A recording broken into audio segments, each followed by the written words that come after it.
reviens aujourd'hui avec une nouvelle histoire d'un prophète. L'histoire du prophète Édem, paix sur lui, le père de l'humanité. Le prophète Édem, paix sur lui, le père de l'humanité.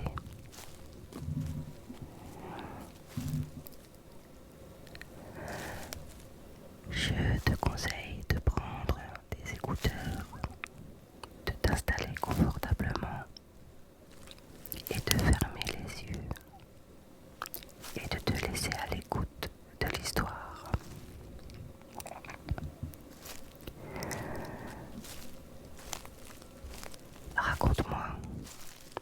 Raconte-moi le premier matin du monde. Raconte-moi comment tout a commencé. Au début de la création, Allah, le Tout-Puissant, régnait seul sur l'immensité du vide. Il n'y avait ni univers, ni galaxie. Aucune planète ne tournait, aucun soleil, aucune étoile ne brillait. Allah l'exalté voulut créer le premier matin du monde. Il commença par son trône de dimension inimaginable, ensuite par une plume qui écrirait tous les faits, les gestes et les choses jusqu'à la fin des temps. Puis sa parole se fit entendre. Il façonna le monde en 6 jours, afin que les créatures sachent le calcul du temps. En effet, selon le prophète Mohammed, paix, prière et bénédiction d'Allah sur lui, le trône du miséricordieux était sur l'eau, tandis que furent écrites les destinées des créatures bien avant la création des cieux et de la terre. Puis il dicta son ordre. Le dimanche, les montagnes prirent leur forme. Le lundi, les roches et les pierres ornèrent la terre. Le mardi, l'enfer et le mal apparurent. Le mercredi, la lumière jaillit. Le jeudi, les animaux respirèrent. Puis des anges furent créés à partir de sa lumière et des êtres à partir de son feu, les djinns.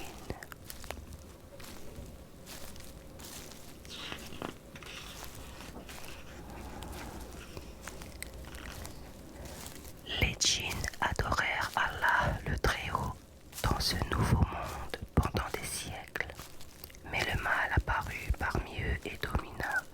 Le sang jaillit et la terre fut dévastée. Ils étaient devenus infâmes et cruels. Ils tuaient et détruisaient tout sur leur passage. Les maisons, les arbres, les plantes, les oiseaux. Voyant tout cela, Allah l'exalté envoya une armée d'anges afin de rétablir l'ordre et la justice sur la terre. Les djinns subirent châtiment sur châtiment et nombre d'entre eux moururent. Quelques-uns cependant furent épargnés, faits prisonniers et conduits au ciel. L'un d'eux, Harit, remarqué par sa fidélité et sa grande dévotion, fut désigné comme chef d'un groupe d'anges qui étaient gardiens des jardins. Lorsque tout rentra dans l'ordre, les oiseaux se remirent à chanter la paix. Les arbres se prosternèrent, les fleurs s'épanouirent et le soleil darda à nouveau ses rayons. À la mi-journée d'un vendredi, Allah le Tout-Puissant convoqua les anges et leur dit : « Je vais établir sur terre un représentant. » Les anges furent surpris de cette décision et répondirent : « Vas-tu désigner quelqu'un qui mettra le désordre et sang sur terre alors que nous te glorifions.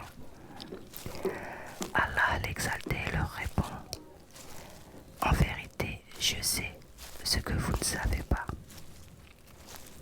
Ainsi Allah le Très-Haut ordonna à l'ange de la mort de prélever une poignée de chaque sorte d'argile de toute contrée. Allah le Très-Haut rassembla 4 argiles de différentes couleurs, les mouilla et créa une forme étendue sur le sol. La statue d'argile sécha au point de devenir noire. Ainsi fut la forme originelle d'Adam, paix sur lui, le premier homme, le père de l'humanité. Personne n'avait jamais vu un visage comme le sien, il était gigantesque. Son corps faisait 30 mètres de long.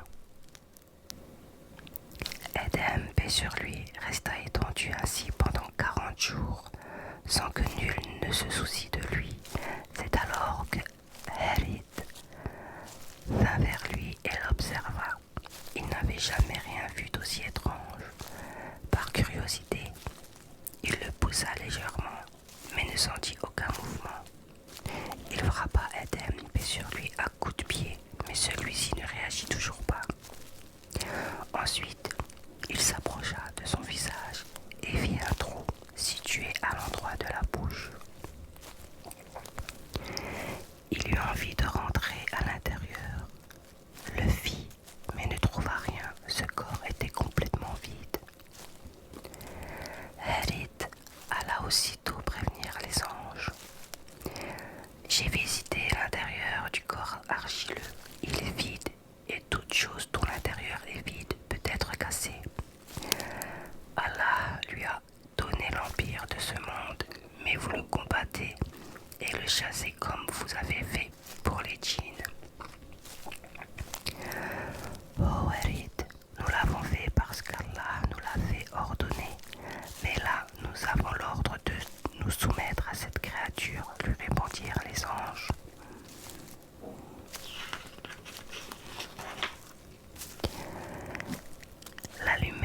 La lumière d'Allah l'exalté apparut et sa voix retentit à travers toutes les galaxies.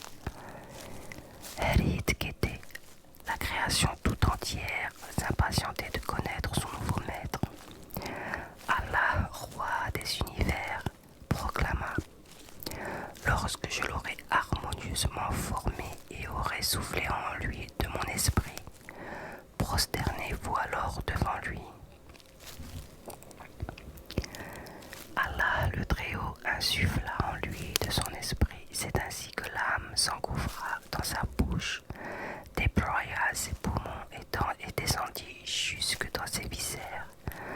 Partout où elle passait, elle transformait l'argile en os, en veines, en nerfs, en muscles, en chair et en peau. Lorsque l'âme arriva à la tête d'Adam, paix sur lui, il éternua et ses premiers mots furent Alhamdulillah. Et Allah le Tout-Puissant lui répondit: Yarhamukallah.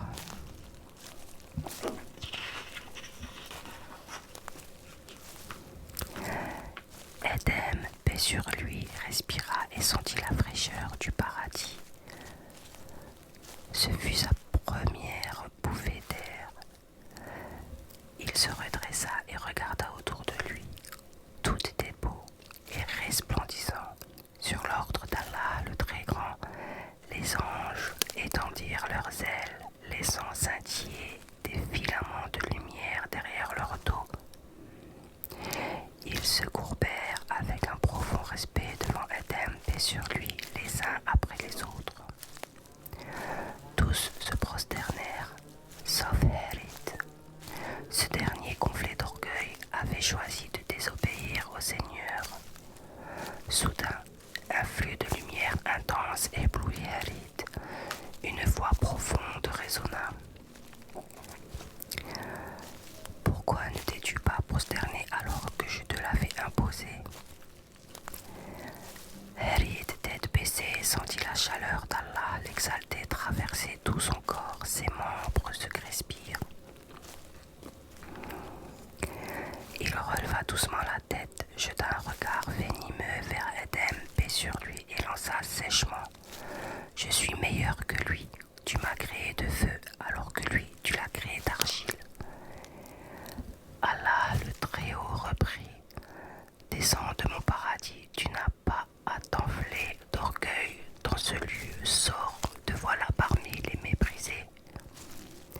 Accorde-moi un délai jusqu'au jour où les descendants d'Éden seront ressuscités, demanda Harid. Tu es de ceux à qui le délai est accordé, répondit Allah le Très-Haut.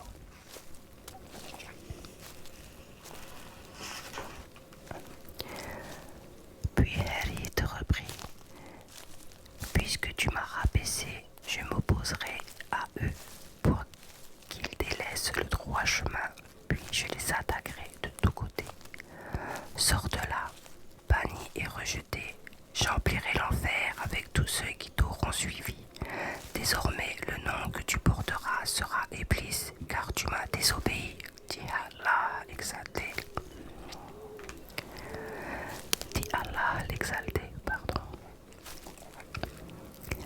Soudain, un vent d'une violence inouïe se leva. Iblis fut projeté en arrière et une douleur aiguë le saisit dans ses entrailles. Il se courba et poussa un grand cri. Ses poings se serrèrent, ses pieds se tordirent, ses veines se gonflèrent et ressortirent, tant la douleur était vive. On aurait cru voir une boule de nerfs. Allah le glorifié lui retira sa beauté et transforma son charme en laideur, son physique en horreur, sa salive en poison. Après cela, Allah le Très-Haut prit Éden, paix sur lui, et fit sortir du bas de son dos toutes les âmes de la race humaine. Allah le Très-Haut, le Tout-Puissant, est certes le Créateur de toutes choses, mais il voulut que toutes les âmes de ses serviteurs en témoignent. Et c'est ce qu'elles firent. Toutes reconnurent en ce jour qu'Allah l'exalté était leur seul et unique Créateur et qu'Iblis était leur ennemi déclaré.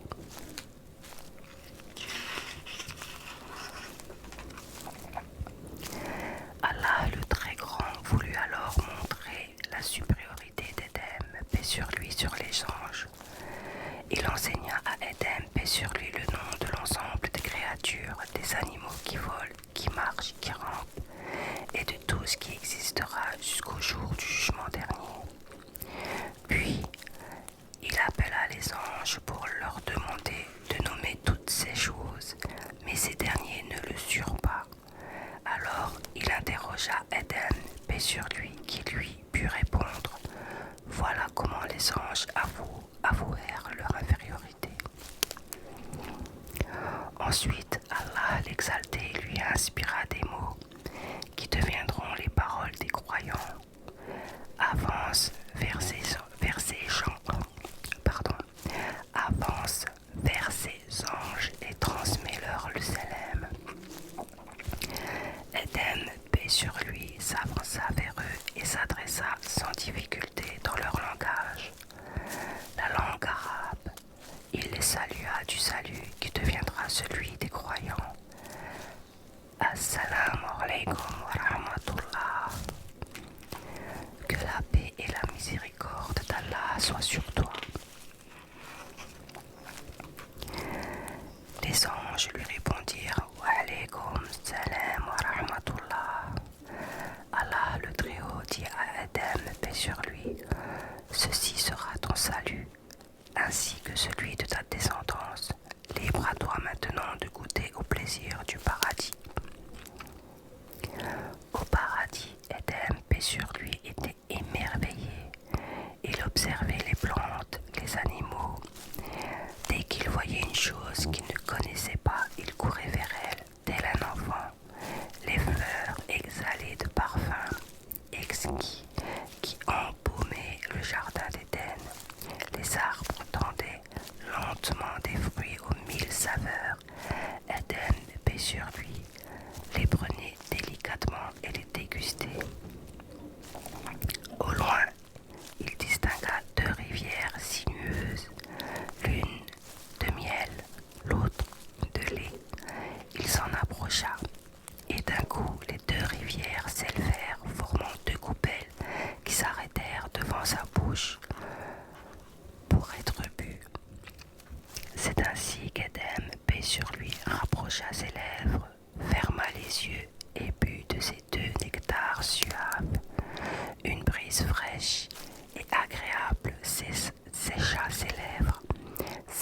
yeux s'ouvrirent, puis une lourdeur s'empara de lui. Il voulut se reposer et s'étendit parmi les herbes géantes qui l'enveloppèrent comme une couverture. Elles étaient si chaudes et si douces, les oiseaux chantaient et les cieux brillaient de mille éclats. Éden, paix sur lui, s'était endormi. Lorsqu'il ouvrit les yeux, il vit une créature qui lui ressemblait allongée à ses côtés. Il fut étonné et se redressa. Qui es-tu lui demanda-t-il. Je suis ton épouse. Allah m'a créé de toi et pour toi afin que ton cœur trouve le repos auprès du mien. Éden, paix sur lui, se trouva alors complet et se prit d'amour pour cette femme. Elle s'appelait Hawa, paix sur elle. Éden et Hawa, paix sur eux, vécurent heureux au paradis durant des années, sous la protection d'Allah, le très grand. Il leur avait accordé le paradis tout entier, des fruits, des délices de toutes sortes étaient mis à leur disposition, à l'exception toutefois d'un seul arbre qu'ils ne devaient en aucun cas approcher.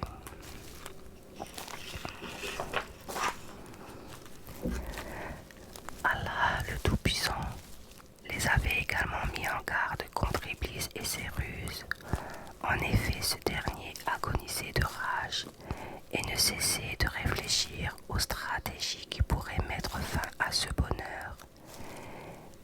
Il ne supportait plus de voir les grâces divines se répandre sur Éden et Hawa, paix sur eux, alors que lui en avait été exclu.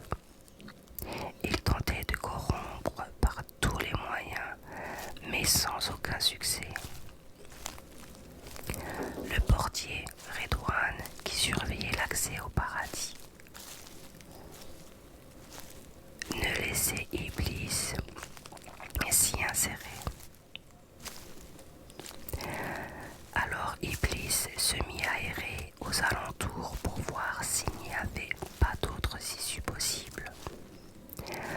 Un jour, il trouva enfin une ruse démoniaque qui lui permit de s'infiltrer au paradis sous une autre forme, le rendant méconnaissable. En effet, Allah le Très-Haut lui avait donné le pouvoir de se transformer en ce qu'il voulait. Il courut aussitôt à la rencontre d'Éden et d'Hawa, paix sur eux, les regarda d'un air innocent, puis s'avança vers eux délicatement et questionna Éden, paix sur lui.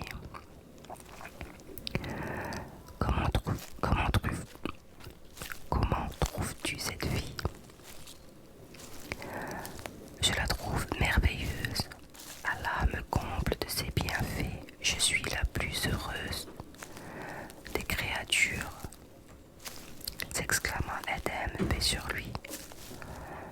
Pourtant, un jour, Allah vous chassera du paradis, toi et ton épouse. Quelle triste fin.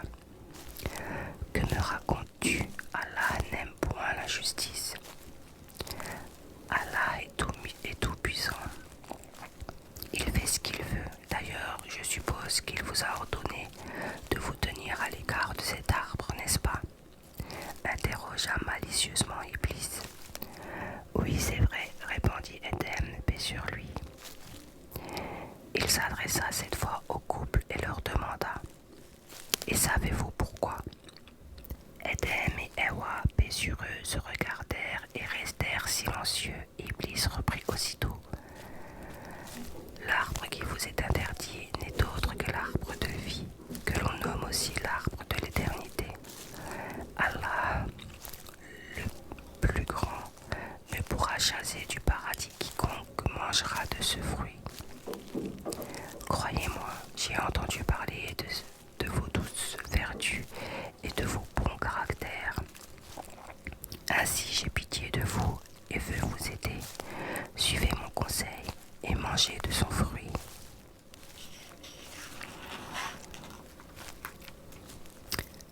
Je ne cesserai jamais de faire ce qu'Allah m'a ordonné. Je ne veux pas de ce fruit, répondit Éden, paix sur lui.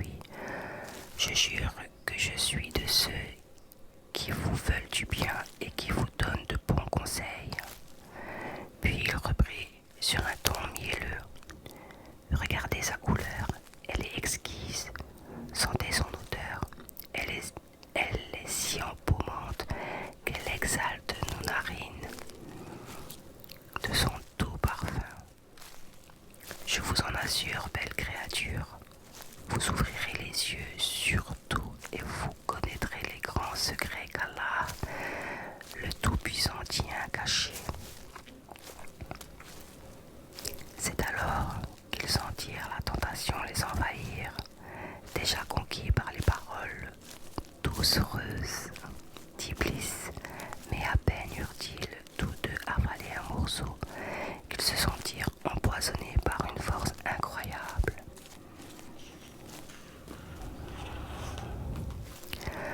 Leurs vêtements de lumière se détachèrent de leur corps, les laissant nus l'un face à l'autre. Ils coururent se cacher, car un sentiment de honte les avait gagnés. La colère d'Allah l'exaltait, fit trembler le paradis. Éden, paix sur lui, et Hawa en furent tétanisés de peur, conscients de leur péché. Alors la voix d'Allah, le Très-Haut, résonna dans l'immensité des cieux. Ne vous ai-je pas interdit de vous approcher de cet arbre? Ne vous ai-je pas averti de prendre le diable pour ennemi? Ils répondirent, Seigneur, nous avons été injustes envers nous-mêmes. Si tu ne nous pardonnes pas, nous serons parmi les perdants. Éden, paix sur lui, fut jeté dans une contrée appelée l'Hindoustan et Hawa envoyé à Jeddah, au bord de la mer. Quant à Iblis, il erra sur terre, car sa tâche n'était pas terminée. Éden, paix sur lui, s'installa sur la montagne de Serendib. Il était désespéré et ne savait comment obtenir le pardon de son Seigneur. Il se mit alors en prosternation, face contre terre et en pleurant, pleurant, pleurant. Ses jambes en furent paralysées et perdirent toute leur force et leur vigueur. Allah l'exalté agréa son repentir et lui fit miséricorde. Il l'envoya l'ange Djibril, paix sur lui, qui lui demanda: Ô Éden, Allah, le très grand, te salue et te demande la raison de tes pleurs et tes gémissements. J'ai perdu la protection de mon Seigneur, je lui ai désobéi, répondit tristement Éden, paix sur lui. Ne t'afflige pas, Allah a entendu ton repentir et m'envoie vers toi.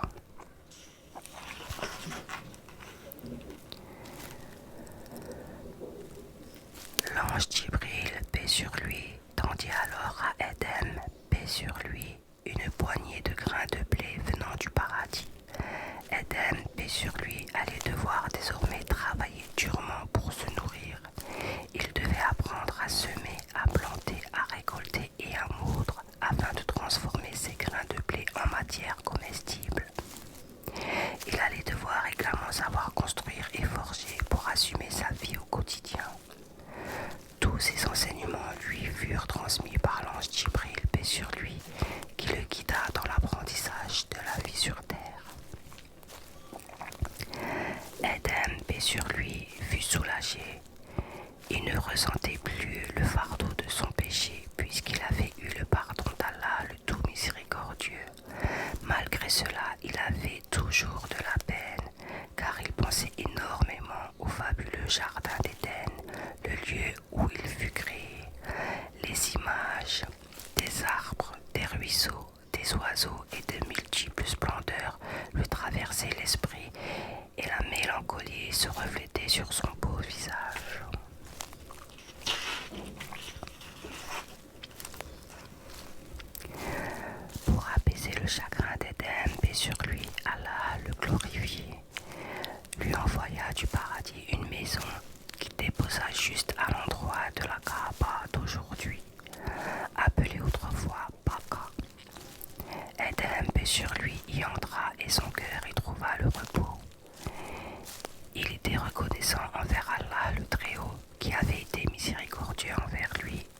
cesser d'entendre ses prières. Il était heureux, mais pas totalement comblé. Sa compagne lui manquait terriblement. Il la cherchait partout, dans les montagnes, les forêts. Ewa, de son côté, à force de pleurs et de douleurs, s'était amaigri. Son cœur était empli de chagrin. Son époux lui manquait à mourir et ses regrets la rongeaient. Il n'avait aucune nouvelle ni de l'un ni de l'autre depuis fort longtemps. Elle décida de se mettre à sa recherche et vit au loin une ombre gigantesque et s'en approcha. C'était Edem, et sur lui, elle courut à sa rencontre jusqu'à ce qu'ils soient l'un face à l'autre. Ils s'étreignirent fous de joie. Cet instant mémorable se déroula non loin de la Mecque, dans un lieu qui se nomme Arafat. Puis Edem, paix sur lui, conduisit Ewa jusqu'à la maison sacrée. Ils se confectionnèrent des vêtements et tournèrent autour de la maison, ainsi que l'ange Djibril, paix sur lui, l'avait enseigné à Edem, paix sur lui.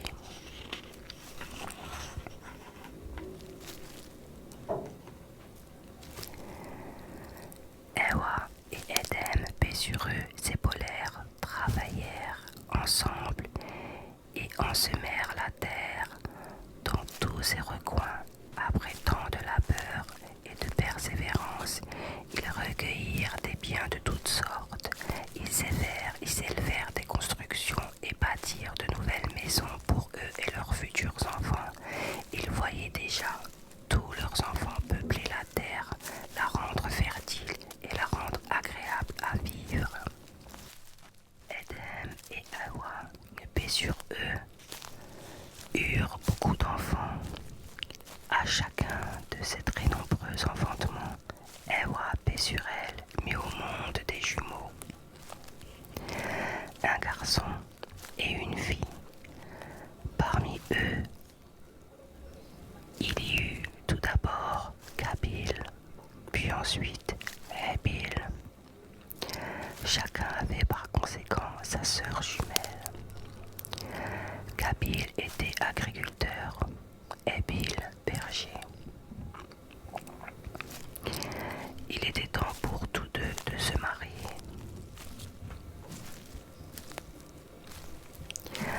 À cette époque, comme l'humanité n'en était encore qu'à ses débuts, une loi stipulait que chaque fils devait épouser la sœur jumelle de son frère. C'est ainsi qu'Habil avait l'obligation de prendre pour épouse la sœur de Kabil, et ce dernier la sœur d'Habil. Mais Kabil n'était pas d'accord. Il s'était épris de sa propre sœur, subjugué par son infime beauté. Habil était stupéfait et ne voulait pas transgresser la loi. Il s'en est remis donc à Allah, l'exalté, lui implorant de bien vouloir trancher la question en contrepartie d'un sacrifice. Ainsi, Habil prit son meilleur mouton afin de l'offrir à son seigneur. Quant à Kabil, il ramassa sa plus mauvaise récolte en guise de sacrifice et montra de ce fait sa cupidité. En effet, il préférait garder pour lui la meilleure récolte, quitte à donner la plus infecte.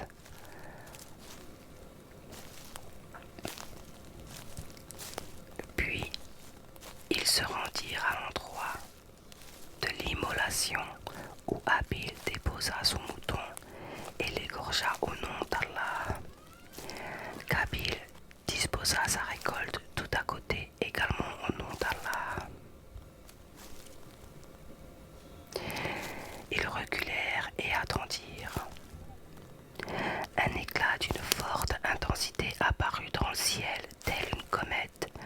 D'un coup, ce jet de lumière s'empara de l'offrande d'Habil, l'emporta jusque dans les cieux et laissa sur place celle de Kabil. La lumière disparut spontanément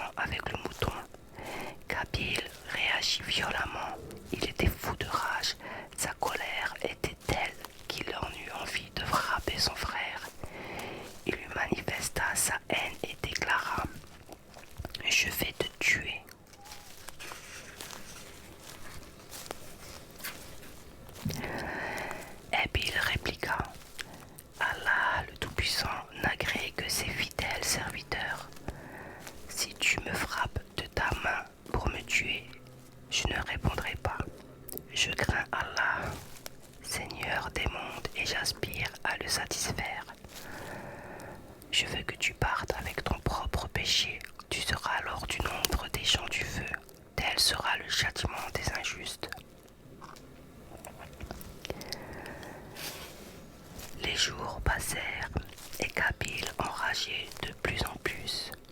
Une idée l'obsédait. Comment allait-il s'y prendre pour le tuer? En ce temps-là, le meurtre n'existait pas. Personne n'avait encore assassiné personne. Les hommes ne connaissaient pas la mort et encore moins ses rites. C'est alors que Satan le maudit se présenta à lui sous une belle apparition et lui inspira la manière d'exécuter son frère. Munis-toi de la plus grosse pierre. Quand tu te retrouveras seul et derrière lui, tu la lui jetteras sur la tête de toutes tes forces. Son crâne se brisera et sa mort sera immédiate. Kabil l'écouta attentivement et se délecta de ce conseil. Il voulut de suite exécuter ce plan machiavélique, car sa colère rongeait son cœur comme la flamme brûle le bois. Il alla à la rencontre de son frère et l'aperçut au loin. Ses yeux étaient rivés sur lui, tel un chasseur sur sa proie. Il ramassa une pierre bien pointue et se dirigea vers lui à pas de loup.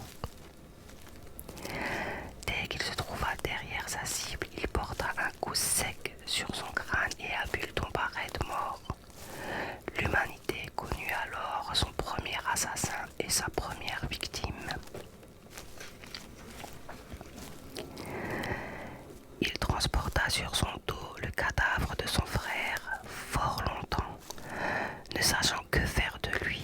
Allah le Tout-Puissant l'observait du haut de son trône et lui envoya un corbeau qui se mit à gratter la terre comme pour lui montrer la manière d'ensevelir son frère. Voyant cela, il s'exclama: « Malheur à moi, ne suis-je capable d'être comme ce corbeau à même d'enterrer le cadavre de mon frère ?» C'est alors qu'il devint du nombre de ceux que le remords ronge. Pendant ce temps, Édem, paix sur lui, s'inquiétait énormément de l'absence prolongée de ses fils et n'avait aucune nouvelle d'eux. Brusquement, les ailes de l'ange de la révélation apparurent. C'était l'ange Djibril, paix sur lui. Il était descendu pour lui relater le malheureux incident. Un douloureux chagrin s'empara d'Édem, paix sur lui. Son cœur se déchira. Il condamna son fils meurtrier pour l'éternité.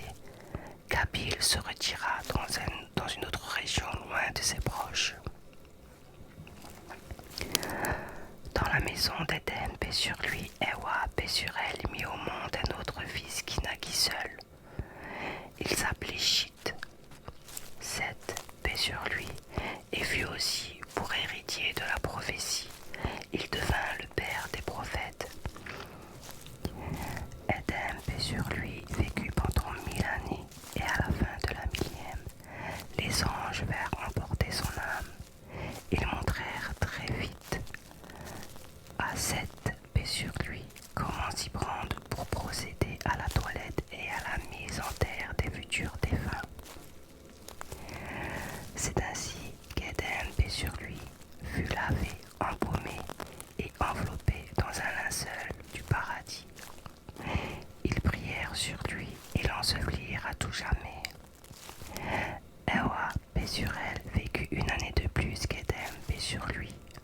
Seth, leur fils héritier, paix sur lui, les enterra dans le même endroit, l'un près de l'autre. Certains relatent qu'à l'époque du déluge de Noé, paix sur lui, cacha dans son arche les ossements d'Édem et d'Awa, paix sur eux, afin de les enterrer dans une autre contrée. Enfin, Allah, le Très-Haut, décréta que tout homicide commis sur terre serait compté dans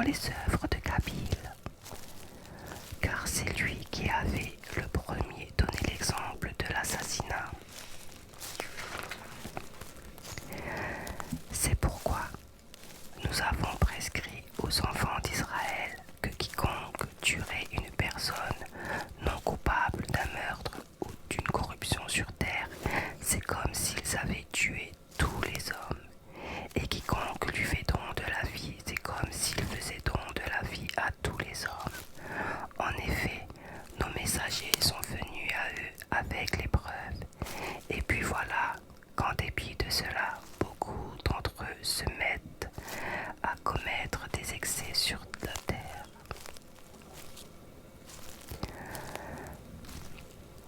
Voilà la fin de l'histoire du prophète Adam, le père de l'humanité, paix sur lui. J'espère qu'elle vous a plu et je vous dis